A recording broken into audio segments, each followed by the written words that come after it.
So what I got here is a Geiger Müller tube on Geiger Müller counter module from DF Robot. So there's your tube over there.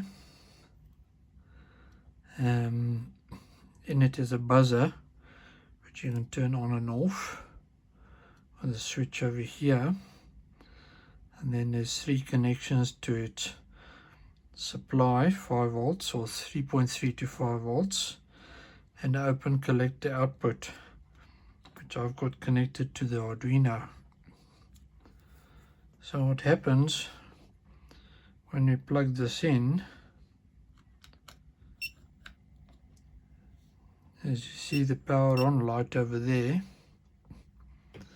and every time there's a detection, what happens is you get a blink of the light, it buzzes, and my Arduino adds a detection to its count, and it transmits that over serial. So it's serving as a counter and a power supply for us in this case. So what we want to do today is talk about this tube, exactly what's going on here. I bought this locally. I'd say it was probably about $70, $60-$70, that's what it cost me. They're not very expensive.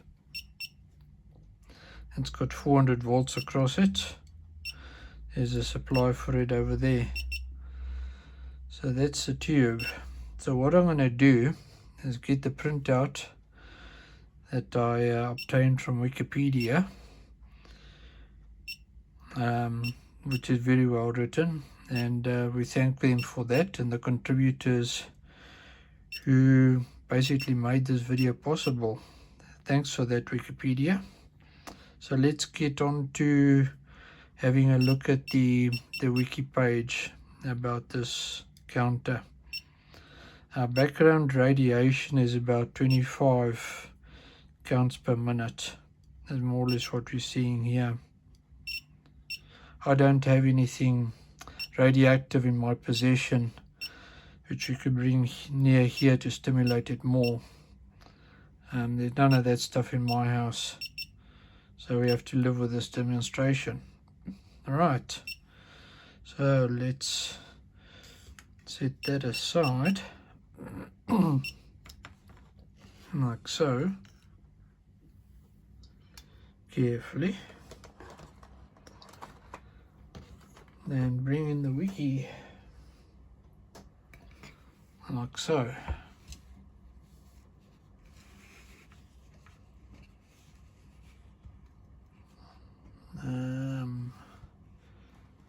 Let's see.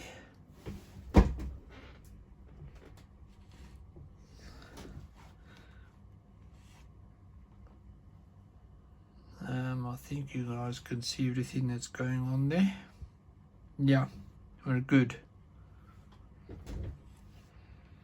So the Geiger Müller tube is instrument used for detecting ionizing radiation. In other words, X-rays. Named after Hans Geiger. He collaborated with Walter Müller, and they developed a technique for a tube that could detect radiation, which is our device over here, probably out of your view, unfortunately. Let's see, can we zoom that a little bit?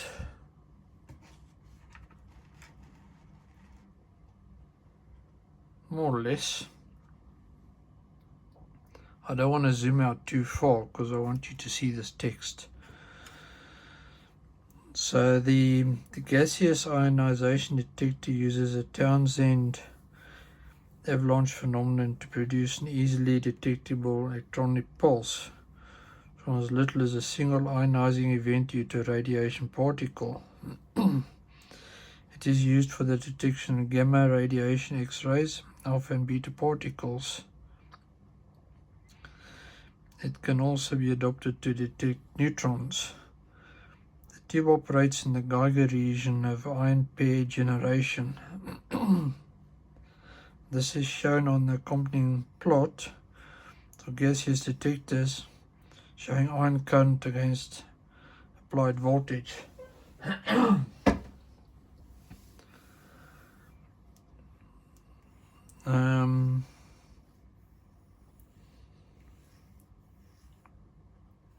Yeah, so it just does detection.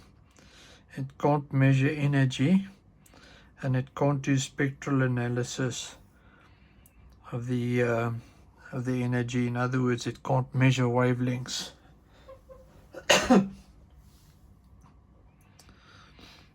So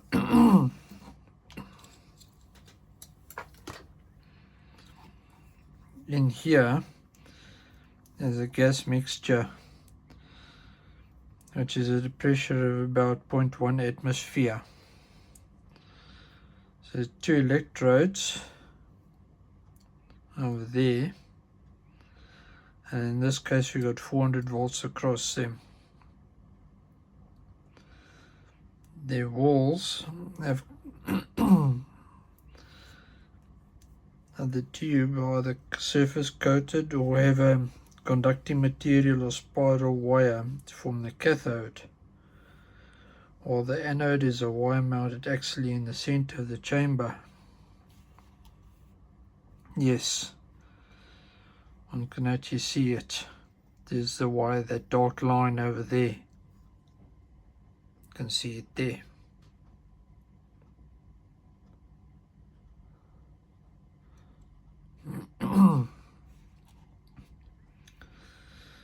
So when ionizing radiation strikes a tube, some molecules of gas are ionized by the incident radiation. If the tube cathode is an electrical conductor, such as stainless steel, indirectly by means of the secondary electrons produced in the walls of the tube, which migrate into the gas. This creates positively charged ions and free electrons, known as ion pairs, in the gas. The strong electric field created by the voltage across the tube's electrodes accelerates the positive ions towards the cathode and the electrons towards the anode. Those to the anode in the avalanche region, where the electric field rises inversely proportional to the radial distance as the anode is approached. Free electrons gain sufficient energy to ionize additional gas molecules by collision and create a large number of electron avalanches. Okay, let's go to the next page.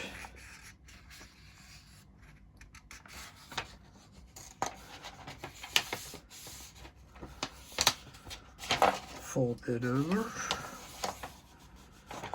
So these spread along the anode and effectively throughout the avalanche region. This is the gas multiplication effect, which gives the tube its key characteristic of being able to produce a significant output pulse from a single original ionizing event.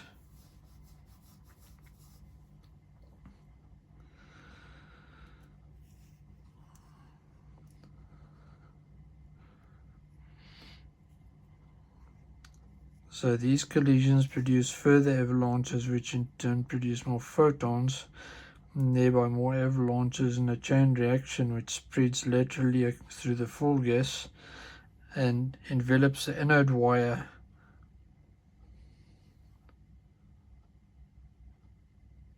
So that's what happens over there.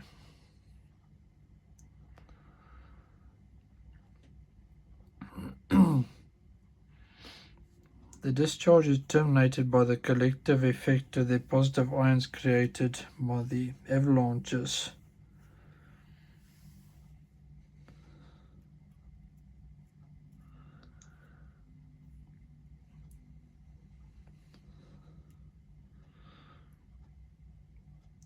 So that's why they're so sensitive. The speed of propagation of the avalanches is 2 to 4 centimeter per microsecond. The complete ionization of the gas around the anode takes just a few microseconds. This short, intense pulse of current can be measured as a count event in the form of a voltage pulse developed across an external electric resistor. This can be in the order of volts, thus making further electronic processing simple.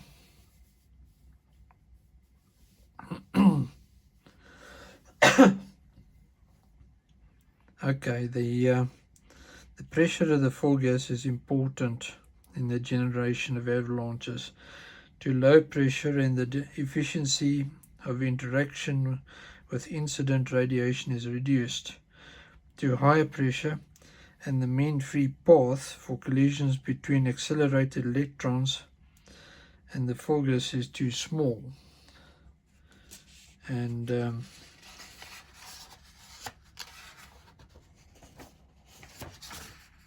the electrons cannot gather enough energy between each collision to cause ionization of the gas. The energy gained by electrons is proportional to the ratio EP, where E is electric field strength at that point, and P is the gas pressure. So there's two types of Geiger tubes. The end window type. For alpha particles, low energy BT particles and low energy X-rays, the usual form is a cylindrical end window tube. This type has a window at one end covered in a thin material through which low penetrating radiation can easily pass. Mica is a commonly used material due to its low mass per unit area. The other end houses the electrical connection to the anode. So that's it over there. There's the anode. There's your gas inside. And there's the window at the end. So the radiation come in like that.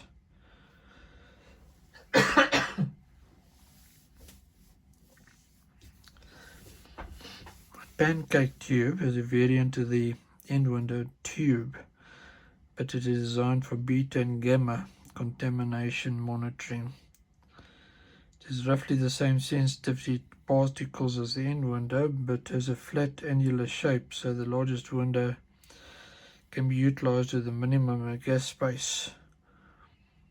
Like the cylindrical end window tube, mica is commonly used due to its low mass per unit area. The anode is normally multi-wired in concentric circles, so it's fully throughout the gas space. Windowless,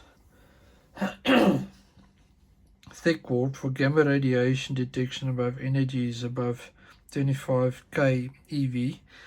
This type generally has an overall wall thickness of about 1 to 2 millimeters of chrome steel. Because high energy gamma photons will pass through the low density full gas without interacting. Now that's the pancake type.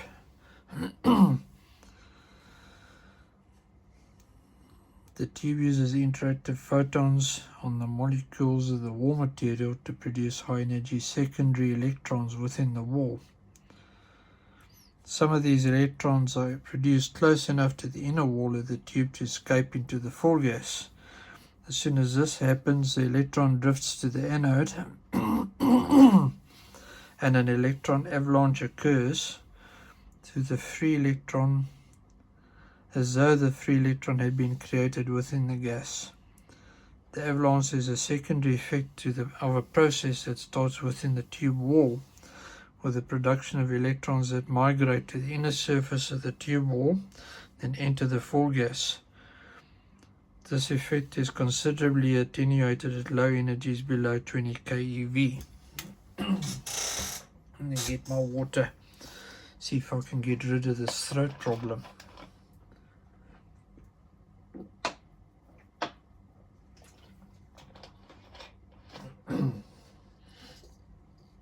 That is making it very difficult to talk. Thin wall tubes are used for high energy beta ray detection. The beta enters via the side of the tube and interacts directly with the gas, but the radiation has to be energetic enough to penetrate the tube wall. Low energy beta which would penetrate an end window, would be stopped by the tube wall. Low energy gamma and X-ray detection. The low energy photons interact with the full gas, so this design concentrates on increasing the volume of the full gas by using a long thin wall tube and does not use the interaction of the photons in the tube wall. The transition from thin wall to thick wall design takes place at the 300 to 400 keV energy levels. Above these levels, thick wall designs are used, and beneath these levels the direct gas ionization effect is predominant. Neutron detection. Geiger Müller tubes will not detect neutrons since they do not ionize the gas. However, neutron-sensitive tubes can be produced, which either have the inside of the tube coated with boron, or the tube contains boron trifluoride or helium-3 as the full gas, or the tube is wrapped in about 0.5 millimeter thick cadmium foil. I think what I must do is take the pages away. Alright, that's better. The neutrons interact with the boron nuclei, producing alpha particles, or directly with the helium-3 nuclei, producing hydrogen and tritium ions and electrons, or the cadmium producing gamma rays.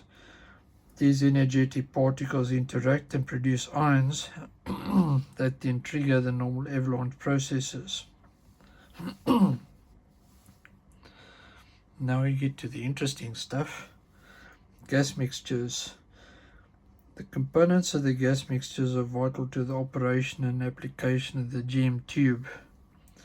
The mixture is composed of an inert gas such as helium, argon, or neon, one of the noble gases, which is ionized by incident radiation, and a quench gas, 5 to 10% of an organic vapor or an halogen gas.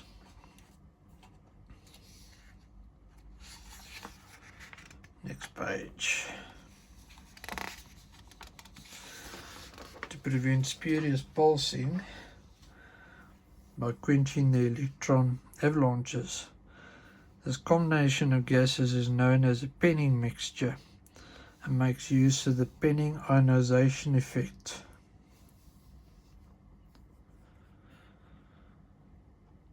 So the modern halogen-filled GM tube was invented by Sidney H. Leibson in 1947.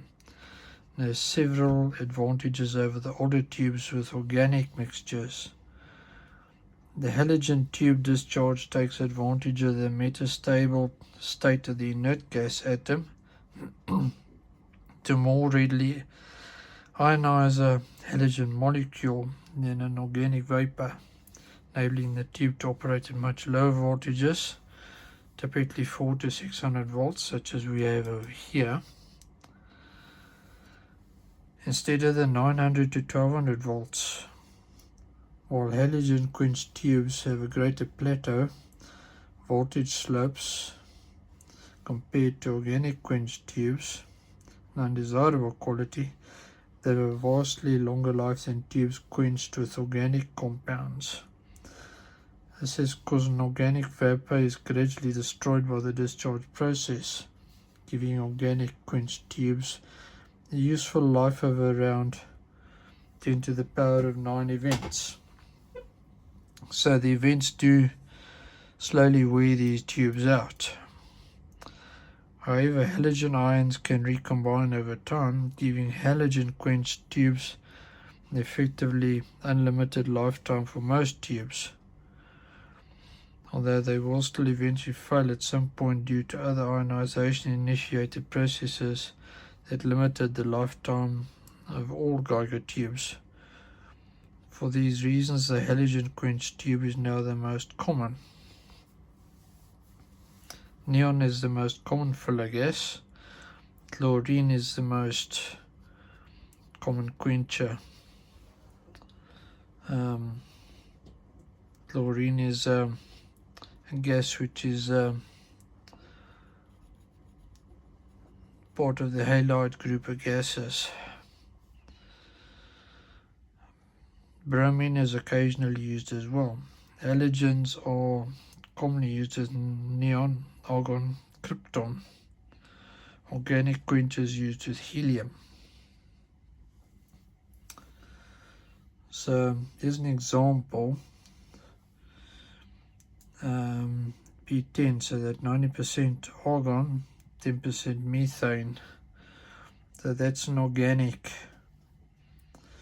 That's methane is not organic quenching gas. That's a hydrocarbon.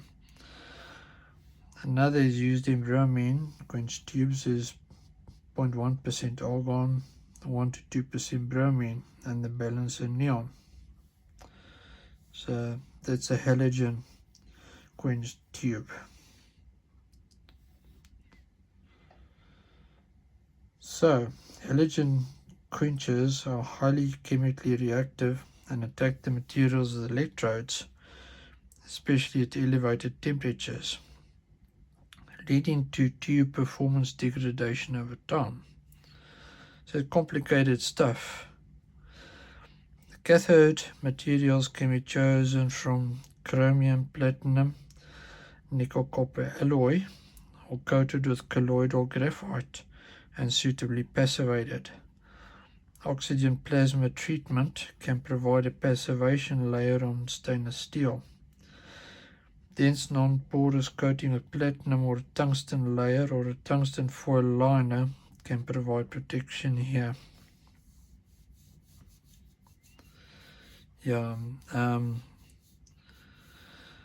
Bromine and chlorine are corrosive. Pure noble gases exhibit threshold voltages increasing with increasing atomic weight. Addition of polyatomic organic quenchers increases threshold voltage due to the dissipation of large percentage of collisions energy and molecular vibrations. Argon with alcohol vapors was one of the most common fills of early tubes. So that once again is a hydrocarbon. As little as 1 part per million of impurities, argon, mercury, krypton and neon, can significantly lower the threshold voltage. Admixture of chlorine or bromine provides quenching and stability to low voltage neon-argon mixtures with a wide temperature range. Lower operating voltages lead to longer rise times of pulses without appreciably changing the dead times, which we'll get to as well. That's an important thing. Spurious pulses are caused mostly by the secondary electrons emitted by the cathode due to the positive ion bombardment. The resulting spurious pulses have the nature of a relaxation oscillator and show uniform spacing, dependent on the tube full gas and overvoltage. At high enough overvoltage but still below the onset of continuous corona discharges, sequences of thousands of pulses can be produced. Such spurious counts can be suppressed by coating the cathode with higher work function materials, chemical passivation, lacquer coating, and so on. Right, on to the next page.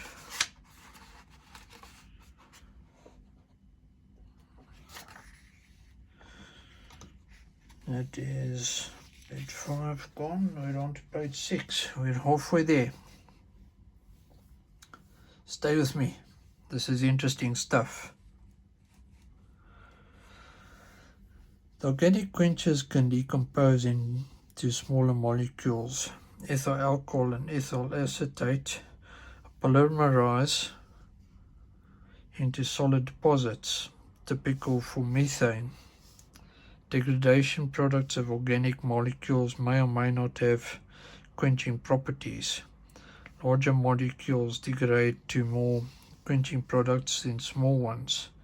Tubes quenched with amyl acetate tend to have 10 times higher lifetime than ethanol ones. Tubes quenched with hydrocarbons often fail due to the coating of the electrodes with polymerization products before the gas itself can be depleted. Simple gas refill won't help. Washing the electrodes to remove the deposits is necessary. Low ionization efficiency is sometimes deliberately sought. Mixtures of low-pressure hydrogen or helium with organic quenchers are used in some cosmic rays experiments to detect heavily ionizing muons and electrons. Argon, krypton, and xenon are used to detect soft X-rays, with increasing absorption of low-energy photons with decreasing atomic mass due to direct ionization by photoelectric effect. Above 60 to 70 kV, the direct ionization of the filler gas becomes more insignificant, and the secondary photoelectrons, Compton electrons or electron-positron pair production by interaction of the gamma photons with the cathode material, become the dominant ionization initiation mechanisms. Tube windows can be eliminated by putting the samples directly inside the tube, or if gaseous, mixing them with the filler gas. Vacuum tightness requirements can be eliminated by using continuous flow of gas at atmospheric pressure. Interesting. The Geiger plateau is the voltage range in which the GM tube operates in its correct mode, where ionization occurs along the length of the anode. If a GM tube is exposed to a steady radiation source and the apply voltage is increased from 0, it follows a plot of current in the Geiger region where the gradient flattens. This is the Geiger plateau over there. This is shown in more detail in the accompanying Geiger plateau curve diagram. If the tube voltage is progressively increased from 0, the efficiency of detection will rise until the most energetic radiation starts to produce pulses, which can be detected by the electronics. This is the starting voltage. Increasing the voltage still further results in rapidly rising counts until the knee or threshold of the plateau is reached, where the state of the increaser counts falls off. That makes sense. This is where the tube voltage is sufficient to allow complete discharge along the anode for each detected radiation count, and the effect of different radiation energies are equal. However, the plateau has a slight slope, mainly due to the low electric fields at the ends of the anode because of the tube geometry. As the tube voltage is increased, these fields strengthen to produce avalanches. At the end of the plateau, the count rate begins to increase rapidly again, with the onset of continuous discharge, where the tube cannot detect radiation and may be damaged. That's over there.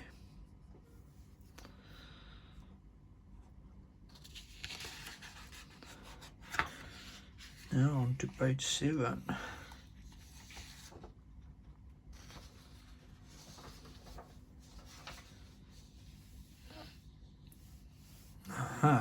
quenching and dead time. Depending on the characteristics of a specific tube, manufacturer size, gas type, and so on, the voltage range of the plateau will vary. The slope is usually expressed as a percentage change of counts per 100 volt. To prevent overall efficiency changes due to the variation of the tube voltage, a regulated voltage supply is used, and it is normal practice to operate in the middle of the plateau to reduce the effect of any voltage variations. Right. Quenching and dead time. The ideal GM tube should produce a single pulse for every ionizing event due to radiation. Right. It should not give spurious pulses and should recover quickly to the passive state, ready for the next radiation event. However, when positive argon ions reach the cathode and become neutral atoms by gaining electrons, the atoms can be elevated to enhanced energy levels. These atoms are then returned to their ground state by emitting photons, which in turn produce further ionization and thereby spurious secondary discharges. If nothing were done to counteract this, ionization would be prolonged and could even escalate. The prolonged avalanche would increase the dead time, when new events cannot be detected and could become continuous and damage the tube. Some form of quenching of the ionization is therefore essential to reduce the dead time and to protect the tube, and a number of quenching techniques are used. Gas quenching. Self-quenching or internal quenching tubes stop the discharge without external assistance, originally by means of the addition of a small amount of a polyatomic organic vapor, originally butane or ethanol or hydrocarbon, but for modern tubes a halogen or a gas from your halide group is used, bromine or chlorine. If a poor gas quencher is introduced to the tube, the positive argon ions during their motion towards the cathode would have multiple collisions of the quencher gas molecules and transfer their charge and some energy to them. Thus neutral argon atoms would be produced, and the quencher gas ions in their turn would reach the cathode, gain electrons therefrom, and move into excited states which would decay by photon emission, producing tube discharge. However, effective quencher molecules, when excited, lose their energy not by photon emission, but by dissociation into neutral quencher molecules. No spurious pulses are thus produced. Even with chemical quenching, for a short time after discharge pulse is a period during which the tube is rendered insensitive and is thus temporarily unable to detect the arrival of any new ionizing particle, the so-called dead time, typically 50 to 100 microseconds. This causes loss of counts at sufficiently high count rates and limits the GM tube to an effective accurate count rate of approximately 10 to the 3 power of 3 counts per second, even with external quenching. While a GM tube is technically capable of reading higher count rates before it truly saturates, the level of uncertainty involved in the risk of saturation makes it extremely dangerous to rely upon higher count rate readings when attempting to calculate an equivalent radiation dose rate from the count rate. Yeah, that makes sense. A consequence of this is that the ion chamber instruments are usually preferred for high count rates. However, a modern external quenching technique can extend this upper limit considerably. External quenching, sometimes called active quenching or electronic quenching, uses a simplistic high-speed control electronics to rapidly remove and reapply the high voltage between the electrodes for a fixed time after its gas discharge peak in order to increase the maximum count rate and lifetime of the tube. Although this can be used instead of a quench gas, it is much more commonly used in conjunction with a quench gas. So in other words, that 400 volts over there is briefly taken down to 0 volts after the detection and then brought up again to quench the tube.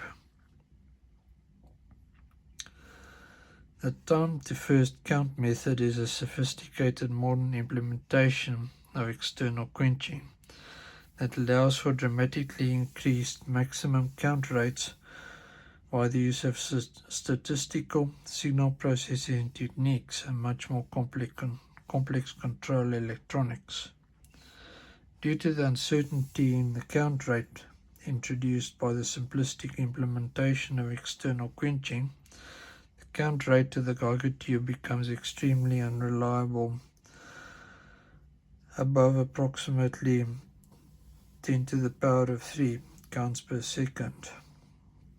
So that would be 1, 2, 3, so it's 10,000 counts per second.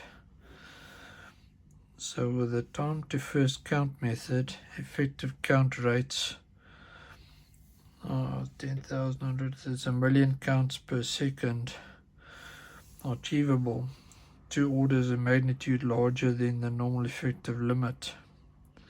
The time to first count method is significantly more complicated to implement than traditional external quenching methods.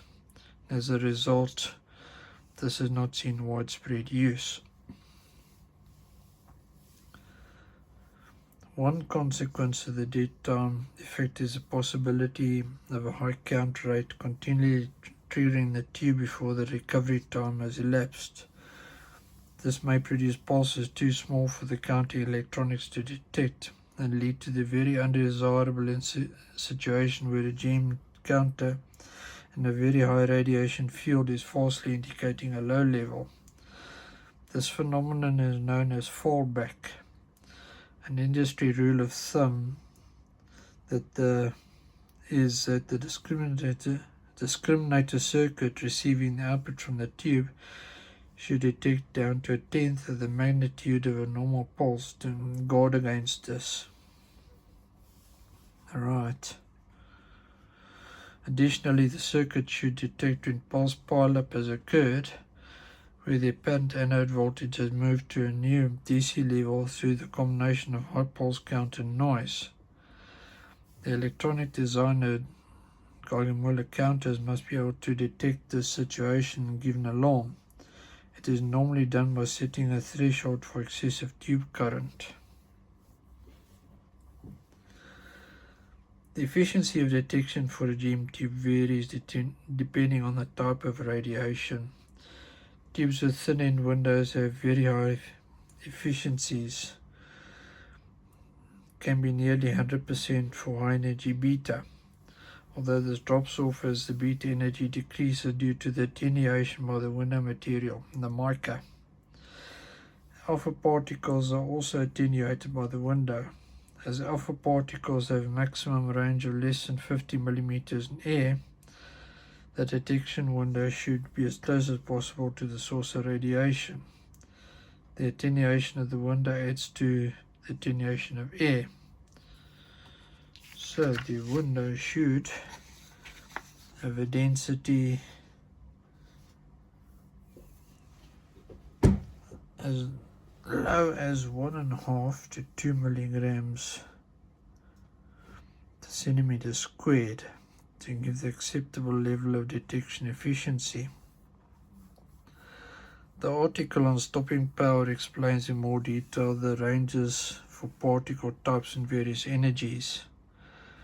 The counting efficiency of photon radiation, gamma and X-rays above 25 kV, depends on the efficiency of radiation interaction with the tube wall, which increases with the atomic number of the wall material.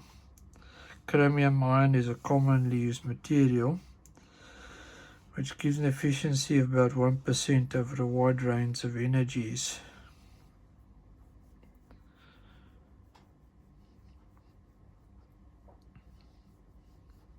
interesting. There's a thin-walled glass GM tube with a spiral wire cathode. The tape bands are compensating rings.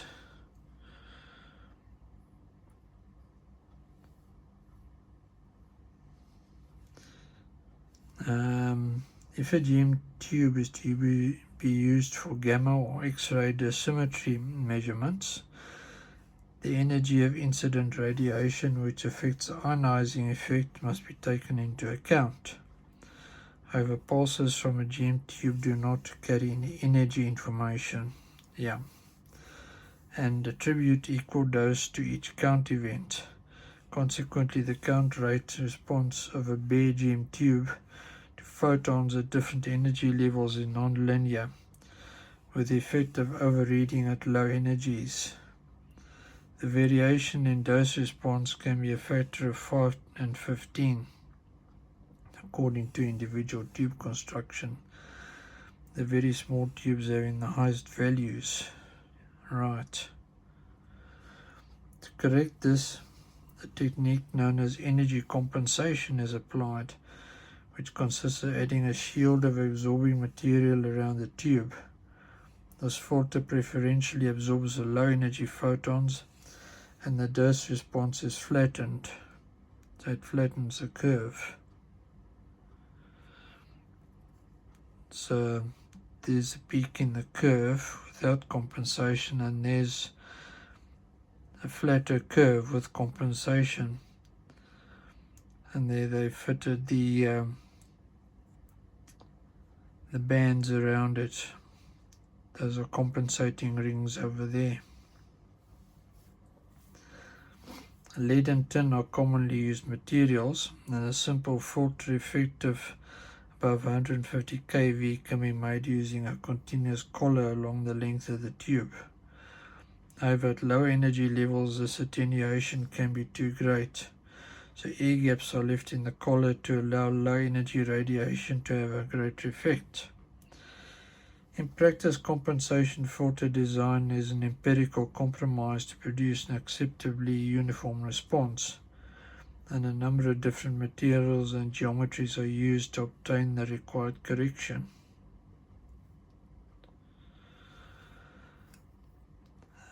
And then after this, it basically goes on to other things that one can go read up. This is basically the end of the article over here. So one can go read up on dosimeters, Geiger counters, gaseous ionization detectors, ionization chambers. And let's see what's next. Stopping power of radiation particles. And then the bit at the end, the references to this article.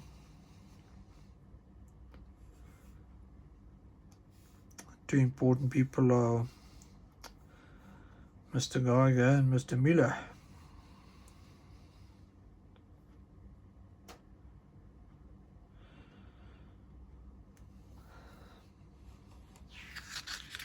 Let's see.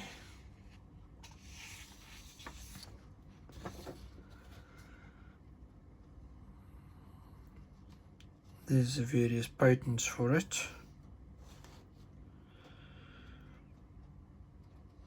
And further reading.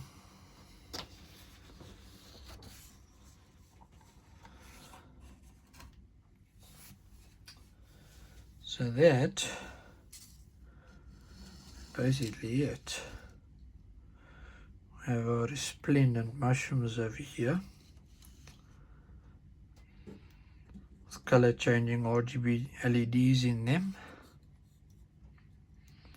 and our tube. Maybe at some stage I will have the opportunity to expose it to a radiation source and see what it does. Are we taking it to work? Because we or where I worked, our products get used in processing plants for uranium, and so obviously they become radioactive in that environment. So they're mildly radioactive.